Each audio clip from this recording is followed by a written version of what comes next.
gorgeous, I see you. I see you.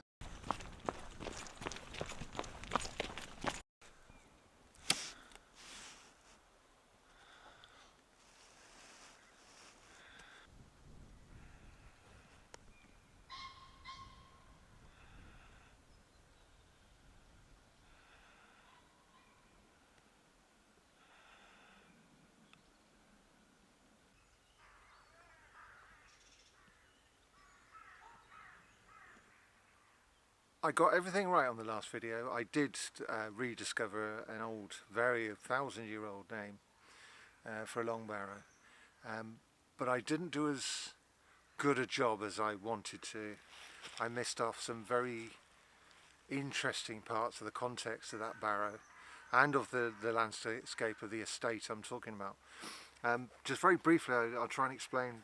I use the word estate and parish interchangeably, and they're not really. A modern parish, though it's called a parish, isn't really anything to do with the church, though it was 200 years ago. They're civil parishes, but they are based on the church parishes. Those parishes themselves are based upon Anglo-Saxon estates. Possibly one or two of them are Romano British estates as well. But they have changed, but sometimes they change back and sometimes they haven't changed at all. So in this particular charter of Hawkesbury, I can trace the southern boundary, definitely, and it goes along, definitely, within 100 yards or so of the civil parish today. So that, remember, this is a Saxon lord's estate of over 1,000 years ago. Shows the continuity of England, of the British landscape. But it is, there are other parts that I can't, and it's a very interesting estate. But before I go into that, I'll talk about some of the landscape around the barrow, the long barrow. Mer de Berg is its name. And I'll go into why I can definitely prove it. The field to the south of the field that the barrow is in is called Blacklands. And any of you amateur antiquarians out there, alarm bells should be ringing in your head. You should have alarm bells ringing whenever you hear the word Blacklands, Cold Harbour, Starville, and there are others, but those are, I'm collecting them from old maps, old charters, Tithe maps and all the rest of it. I've got about 40 or 50 of them. But Blacklands, where it turns up, there's very often a Roman villa, and there is today. So what we have here is a Roman villa with a Neolithic long barrow, right next to each other, possibly on a very old road. Certainly within a mile of a Roman road, and that's something I let you down about as well. I was talking about the Roman landscape. There is no direct link between the Neolithic and the Romano British. This is down to genetics. We know that the Neolithic people, I know some of you will want to argue with me, the latest data is that only about 10% of the Neolithic people survived the contact of the Bronze Age people. There was regime change of a major type. Even though I'm not a scientist, I use interpretation of the landscape. This is even though the Bronze Age barrows obviously venerated the Neolithic memorials like Stonehenge and other stone circles. So it might not have been regime change with prejudice. It might have been to do with disease, for example. So the Bronze Age people, through a roundabout way, came from the steppes, and that's where the plague came from.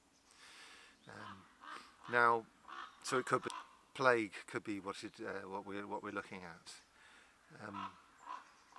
There's a break between the Neolithic and the Bronze Age. The only thread, like I say, that's hanging between the two cultures is that veneration of barrows around places like Avebury and Stonehenge.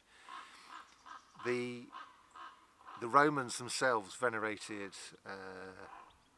I'm not sure we're able to say that they particularly venerated one type of prehistoric monument over another. But here we can talk about possible veneration, possible curation of the past into their own landscape.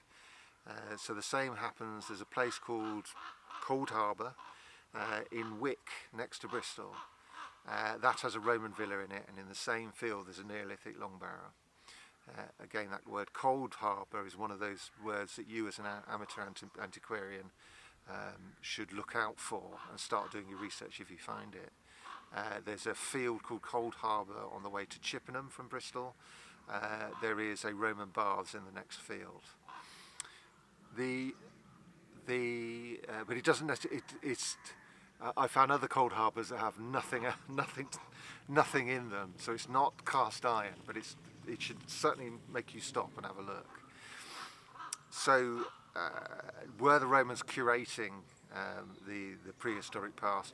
By the way, have a look at WD40's latest video up on Stainmore in up north.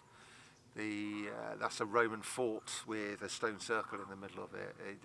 Funnily enough, by complete coincidence, we're doing the same thing, pretty much showing that the Romans. He says the Romans respect the prehistoric past. I'm saying they curated it. So, for example, you'll find flints inside Roman villas, which perhaps were on shelves in their rooms on display. So it's. But what they're doing, in exactly the same way as I'm doing with my videos, is saying we're here and we are permanent. We stretch back. That our cultures, our language might come from the continent, but we are as embedded into this landscape as much as anybody else. And I do the same thing with my looking for Welsh, Romano, British river names and so on. I'm showing the continuity of British culture. I have to be careful about the word British and English here. British culture. Now the English are British. We are all British. We have a shared civilization, a shared polity. But we inherit it from the Welsh, which is why I keep talking about the Welsh when people keep telling me, don't talk about the Welsh. And no, they're Britons. No, the Welsh speak a language that is directly related to the language spoken by the Romano British, as much as English is directly related to a bunch of horn-helmeted blokes from Germany. It's the same thing. So that's some context. There is also the possibility that the road, that causeway I was talking about, is ancient. And I'm not saying the actual causeway itself, the lumpy bit of ground, is ancient. The route is it joins a Roman road, the Ridgeway, which goes up the side less than a mile from the Roman villa and the barrow, is a Roman road. Even though it's wobbly, the Romans have taken over a prehistoric ridgeway. It's acknowledged by the archaeologists as being so. It has the Saxon charter. I can't remember whether it's Puckle Church, right the way down south near Bath, Puckle Church or Durham or one of the others down there towards Bath, talks of a strat on that ridge. So we have the linguistic confirmation that it was a Roman road. And what was confusing me there, now at one end goes to Bath, why is the other one going up to Stroud? Stroud isn't a Roman isn't a Roman town at all. But it does deviate. It follows that ridgeway all the way up, and then once it gets to Laterton, perhaps, it heads off towards Cirencester, and they can track that using hedgerows. What's his face? Marjorie did it, followed that. But the current ridgeway that we have today, that we drive along, is a Roman road, and it is all the way down to Bath from Laterton. Even though parts of it, that ridgeway, are quite a way from the, some parts are about a mile away from where the land drops with the scarp, the edge of the ridge, and our ridgeway should follow that scarp. The reason why it comes inland a bit is that we've got these combes, and I'm in one now, and a ridgeway has to avoid the combes. I suspect the original prehistoric ridgeway took a curve that took in Hawkesbury, Upton, and various other villages, and then avoided these. But the Romans are practical-minded people, and they just went, well, let's cut that off. We've got no interest in Upton. We want to get to Cirencester. That's part of that Roman landscape. There's another Roman road that goes the other side of Wickwar, which is about 1.5 miles beyond the boundary of Hawkesbury. But there's a small town there, a Roman small town, which they call it Hall. The archaeologists call it Hall End, completely ignoring the closer farm called Wick's Oldbury. Again, you've got Wick, you've got Old, and you've got Bury. What's there not to like in that name? Now, Wick is a Roman, a Latin word meaning beside something, and villages that were beside a Roman town were called Wicks. And Old Bury is Aldburia in Old English, and that would be, so you've got the old fortification, beside the old fortification, which is a lovely name for a farm next to a small ladder town. That's just beyond Hawkesbury. Now within Hawkesbury, we've got the Roman road I mentioned in the first video about Hawkesbury, in the woods, in Stanley Wood today. There is the Roman villa I've talked about next to the barrow. There's a Roman villa inside the woods next to Badminton. I've forgotten the name of it. That's got mosaics in it. There's 2 mosaics in Stanley, and that's the Roman context. This is Gloucestershire. It's throw a stone and you'll hit a Roman villa. You've also got the prehistoric elements, and I'll go into that in a minute. I got myself a little fishing stool, £2.50 from a charity shop. We're very it's very comfortable. But it is prehistoric of this area. Bear in mind, this is just one parish. Well, it's not quite. That's another thing I need to talk about. The Finnburg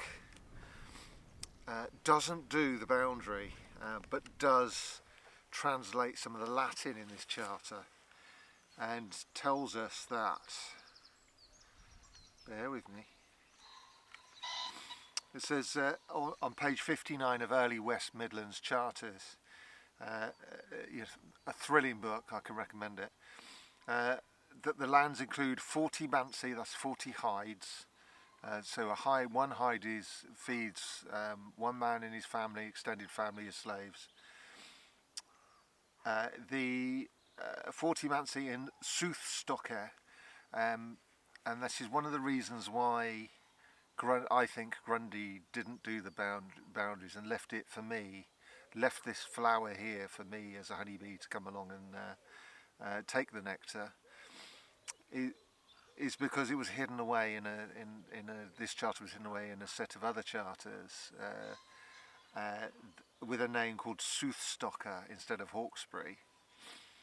Now, we probably wouldn't have identified it. Finnburg identifies it as being Hawkesbury, but that's pretty much all he does. For the reason, this is the reason that the lands include 40 Mansi and Soothstocker, Hill Leacher, which is Hillsley, Tresham, which is Tresham today, Killinch Cottan, which is Kilcot, Aldenbury, which is Oldbury on the hill, Diddy Meratune, which is Did Martin today, Bady Minchtun, which is Badminton, and Upton, which is where I've just come down from. And he says there's two villages, Badminton. There's Little Badminton and Great Badminton, which is its own parish today. And he isn't sure whether the boundary includes Great Badminton or not. I'm not sure either. I suspect it is. It does, because it talks about the Mare Dine being Easter Weirder, which suggests to me that you aren't coming from the east. So the current boundary comes from the east, through Mead Dean. So I suspect it might come up from the south and then therefore include Great Badminton. But I wanted to talk, so we know, so this Soothstocker must be in that collection of villages, and the only place that is Hawkesbury. So we also know that Hawkesbury in the Middle Ages was called, in a document, Stoke, also Hawkesbury. So Soothstocker, South Stoke, is an old name for Hawkesbury. But while we're talking about the Mare Dina,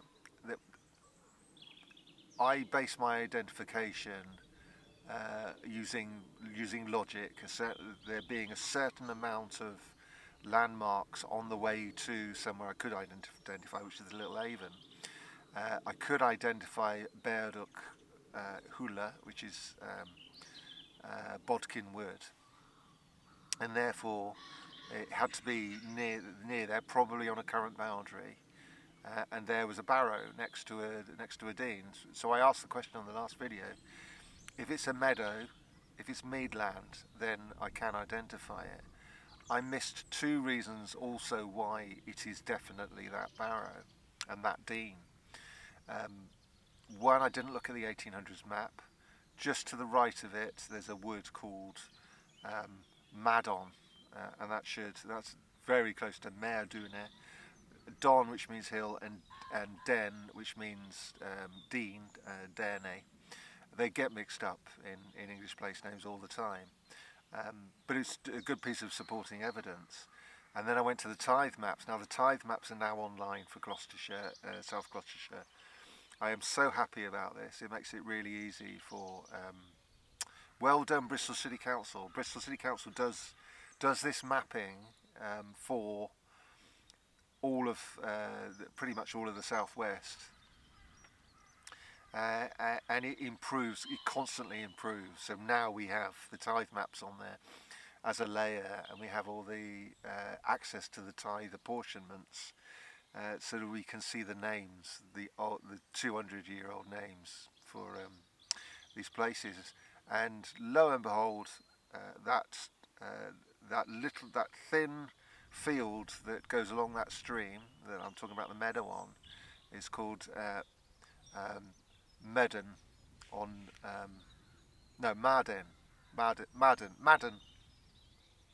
is called Madden in the Tithe map of the 1840s, that's absolutely total evidence that I was looking in the right place, and that I have named a barrow that probably hasn't been spoken of in that way for 1,000 years, maybe. So I think this is original research that's actually gone somewhere. It happens to me like twice a year. The rest of it's like a desktop exercise, bringing together data that other people have found, and bring it together for you, and placing it on a map and talking about it and going there and having a look. Quite a lot of academics have one field of expertise, and they don't look outside it. And if you take a context all the way around, a look at the context all the way around, you can get a bigger picture.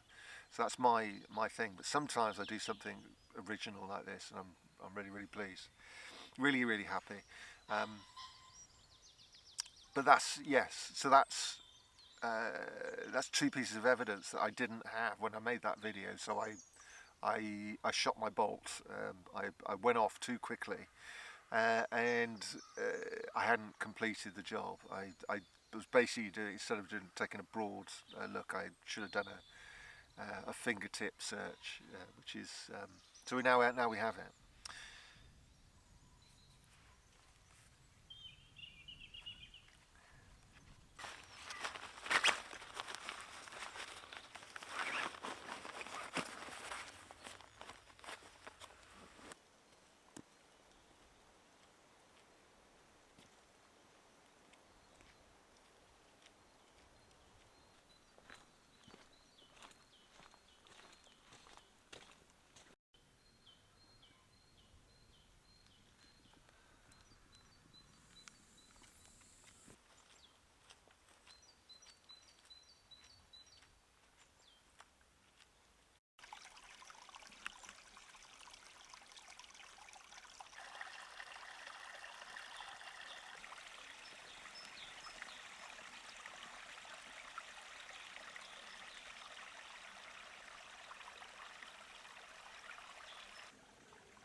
There's one thing left to talk about, which I failed to do. I did go to the council to look at their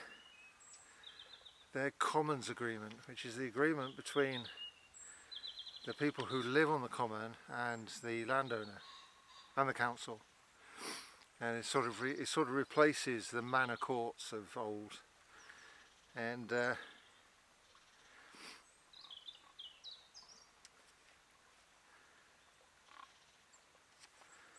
so there's quite a, I did make lots of notes, but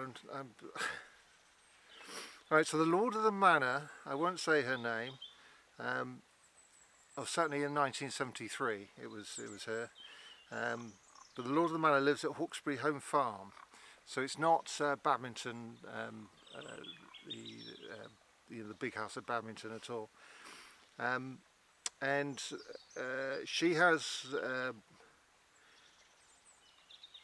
she has the right for pannage for 10 pigs and to pasture 150 cattle, 300 sheep and 5 horses over the whole of the land comprised in this register unit. Now, it's not just that, she also has the common under soil, so the right to minerals, to harvest the minerals which the other the commoners don't have. The right of Estover, I forgot, and of Turbury, and I can't remember what either of those are, but I shall go away and look it up, see below. The right of pannage is pigs looking for acorns in the common woodland, and there was loads and loads of houses that had the right to pasture loads and loads of animals, hundreds, possibly thousands. I was sat in the council foyer with a little table. I hadn't brought my proper pen. I brought a marker pen, which is why it looks like I have my notebook. The other pen didn't work, and I was getting fed up. But I wrote a few notes to give an impression of what common rights are, even today. So the right goes with the house, with the property, and it's illegal to separate the rights of the commoner of the common from the house. So you couldn't sell the house separately and sell the right to pasture sheep on the common to a local farmer. It is illegal to do that. What is interesting, I would like to come to. Me and my wife wanted to buy an acre of woodland, not as an investment, but because she likes sitting in woods, contemplating the universe. I like to play with an axe. it would have been a win-win situation. Now, we couldn't afford even an acre. This is partly to do with this business of no inheritance tax for farmers. So people are investing in land to avoid inheritance tax, and not because it's an economic or social unit in the a social amenity in the landscape. So we couldn't do it. But what was interesting was reading the fine prints that people are controlling their heirs from beyond the grave. Now, we've all heard of this in like wills. You must get married before you're 21 before you can inherit, that sort of thing. And it is so controlling. But this is also the there was an interesting clause where you must take the advice of somebody, you must ask permission of somebody who's dead to be able to build a house on the land and stuff like that. You shouldn't build houses on, they wouldn't allow you to do it anyway. But if a local village expanded, then you could, maybe in 20 years' time. So it's, but what it is that people are going, I believe in something in my lifetime, but in the future I'm going to deny my descendants the opportunity to do things that they would really like to do. And there was all sorts of stuff, selling off the right to hunt, the right of hunting on land to an anti-hunting organisation, which of course wouldn't use that right, but it would deny the right of their descendants to be able to hunt, things like this. I'm a vegetarian, I hate hunting, though I accept other people might want to do it, and I'm not here to, I refuse to interfere in other people's private affairs. Doesn't mean to say if I saw a fox running through here and I saw a horn, I wouldn't be going, go on off, or hiding behind my coat or whatever. It is. I would help that fox, but it is. I can understand also what the people want to eat meat, and it isn't. It isn't my right to tell people what to do. So it's interesting that we, when individuals put into the deeds, and that basically makes whoever owns the deed legally promise not to do something, and they're unable, they can be taken to court if they do. It'd be interesting to find out who would take them to court. Maybe it would be the Crown or something, I don't know. I can't imagine a neighbour who knew about that in the deeds would be able to take somebody to court, but maybe they could. But what it does is deny the right for others for all time, or until the law changes. So we used to have charities that were created in churches that diminished over time. £100 300 years ago was a lot of money, enough to buy a house, and you'd put that into a charity with trustees, and it would buy food and clothes and so on for the local poor. The law has changed to restrict that to 100 years now, not forever. And what it does is, by doing this sort of thing, it denies you from beyond the grave, denying future people, your descendants, the opportunity to be able to adapt your conditions in their own lives in the future. And I just find it, well, I'm never going to be able to, with the law changing, I suspect there'll be a drop in price in land. But even then, we were just looking. It's not really ever going to affect me, but that grasping, and as I get older, I start to go, you want me to lend you some money? How dare you? And putting those sort of things in wills, it's like a stereotype of graspiness. But anyway, yes, I got off topic. So attached to one of the houses on the common, grazing for 28 cattle, 2 horses and 40 sheep, and the right of pannage for 10 swine. And it's things like this, right of herbage. What else did I write down? I'm sure I wrote down more than that. One donkey. That's for one of the cottages, and it's. But basically, there was hundreds and hundreds of animals could have been pastured on that common legally, and it would have been with that many. You know, I was wondering whether or not it would have been economical. Yeah, with 1,000 animals, yes, it would have been economical. You wouldn't have gone hungry if you were a commoner, and of that land. But when I was there were 3 horses. Now, of course, this is not just the common of Hawkesbury, it's Ingleston and the other 2, I think, in the neighbourhood, in the parish. But it's not much different. So these people registered with the council. They had to.